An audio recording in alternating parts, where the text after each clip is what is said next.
घंच जंगल रे पर्यटनक मन किणुछि देवझर जलप्रपात।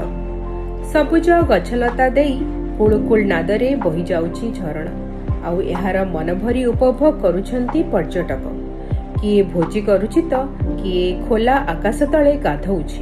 कहिबाकू गले परिवार सहित हेउ किंबा सांग साथी का सहित बुलाबुली पाई कटकर देवझर जलप्रपात एबे पर्यटनक मन किणिछि।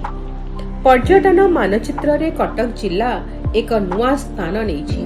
कटक और भुवनेश्वर मध्य एही जलप्रपातटी हेउछि सबुठारु सर्वोत्तम।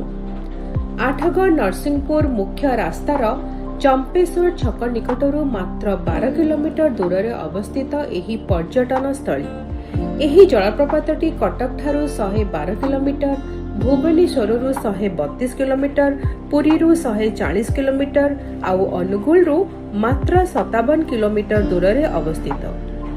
पूर्वरू एहा देवझर भावे जणाथिला, किंतु एबे एहा देवझर भावे सारा राज्य तथा राज्य बाहरे मध्य प्रतिष्ठा लाभ करिछि।